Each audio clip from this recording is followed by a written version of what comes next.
todos, espero que estén muy bien. Vamos a revisar una pequeña preguntita acerca de Pressure Volume Loop, un tema que yo sé que se les complica bastante a casi todos, ¿no?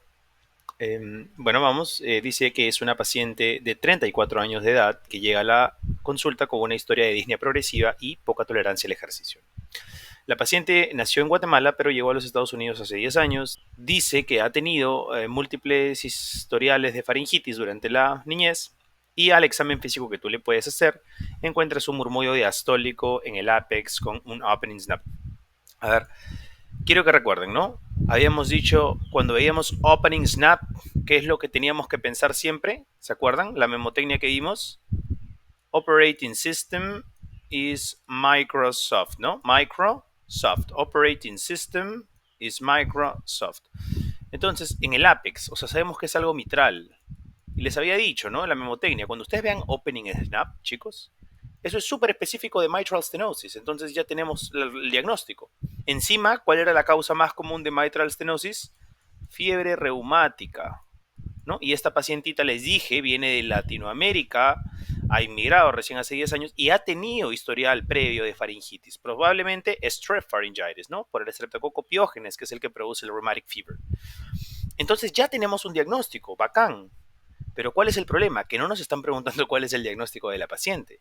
Nos preguntan cuál de los siguientes gráficos representa mejor, ¿no? La hemodinamia en el ventrículo izquierdo de este paciente. Y nos ponen 4 gráficos de pressure volume loop, muchachos. Entonces vamos a desglosar un poquito cómo nosotros tenemos que entender el pressure volume loop. Bueno, primero que nada tenemos que entender 3 cositas aquí, ¿ok? Número 1, ¿qué representa el eje A? Número 2, ¿qué representa el eje B? Que lo tenemos escrito aquí. El eje A representa la presión, o sea, esto es en milímetros de mercurio, mientras que el eje B representa el volumen, es decir, que esto se ve en mililitros, chicos. ¿Ok?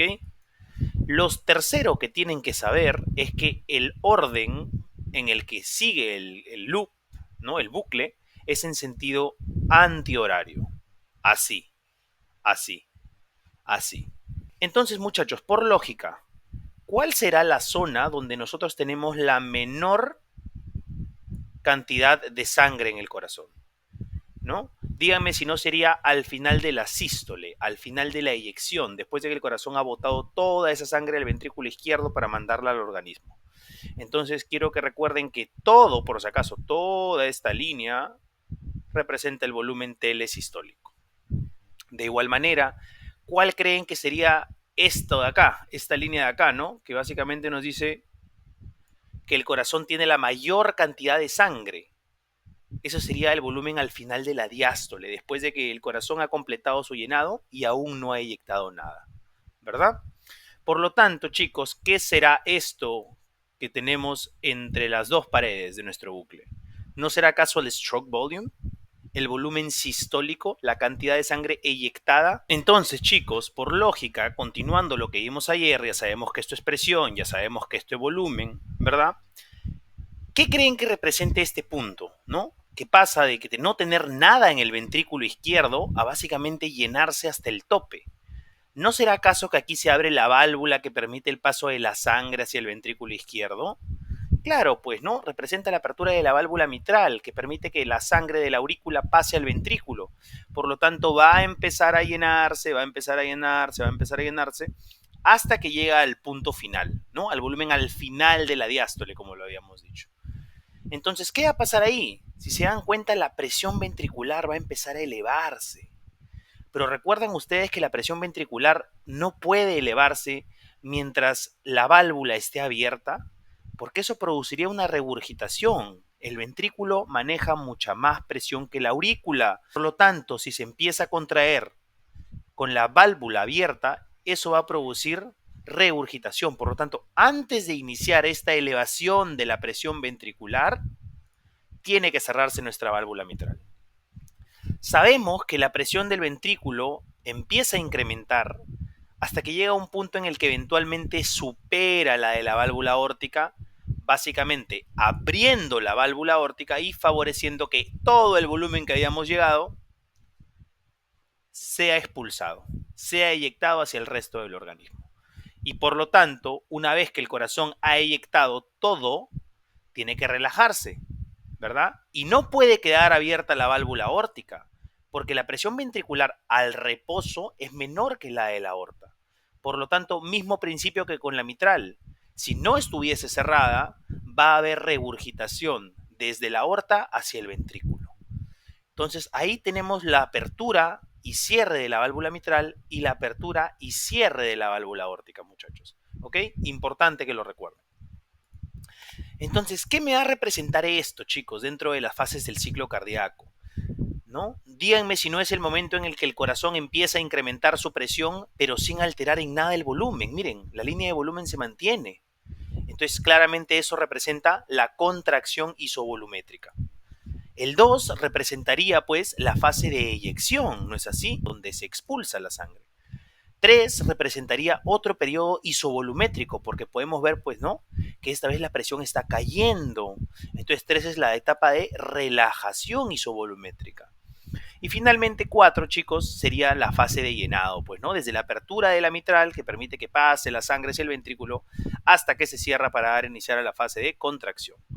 Básicamente tenemos periodo diastólico desde acá hasta acá, acá sería diástole y diástole, relajación y llenado, ¿no? Y más bien, desde acá, desde que se cierra la válvula mitral y la fase de eyección, correspondería a la sístole, pues, ¿no? Diástole y sístole. Entonces, muchachos, ya que sabemos eso, ¿qué es lo que nosotros tenemos que comprender? La estenosis mitral lo que produce es una disminución del llenado ventricular.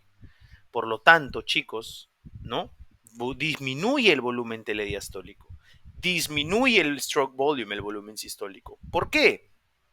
Porque recuerden que acá se tenía que abrir la válvula mitral para favorecer el llenado. Pero ¿qué pasa si esa válvula está estenosada? Si esa válvula está muy calcificada y no puede pasar bien toda esa sangre. Díganme si no se va a comprometer el llenado ventricular, disminuyendo, muchachos, el volumen telediastólico, ¿no? Telediastólico. Disminuye. Y por consecuencia también va a disminuir la cantidad de volumen que se va a eyectar, el volumen sistólico. Entonces, chicos, vamos con las claves. Veamos si hay alguna que cumple nuestras condiciones. Esta de acá está disminuyendo el volumen al final de la diástole. No, muchachos, ¿verdad? Se mantiene, se mantiene. Lo que está incrementando es la presión a vencer. Esto podría ser un AS, una aortic stenosis, ¿no? Veamos acá. ¿Está disminuyendo el volumen de la diástole? Claro que sí, ¿no? Se parece bastante al gráfico que vimos. Tentaba marcarse. Veamos las otras dos que quedan. ¿Está disminuyendo el volumen de la diástole? Claro que no. ¿No? Miren. Claro que no, está incrementando, por lo tanto no pueden ser. Lo más probable es que estos sean problemas de regurgitación, pues, ¿no? Porque está perdiendo fase isovolumétrica. Recuerden que la fase isovolumétrica sucede cuando todas las válvulas se cierran. Pero si este paciente tiene regurgitación, ya sea aórtica, ya sea mitral, nunca va a haber un momento en el que todas las válvulas estén cerradas. Por lo tanto, cambia el volumen. Tanto el telesistólico, como podemos ver que pierde, ¿no?, su forma de línea recta, como el telediastólico, para ambos ejemplos. Entonces, chicos, nos quedamos con C. ¿Ok? Clase completa, bien detalladita, de todo el Pressure Volume Loop, ya lo tenemos disponible.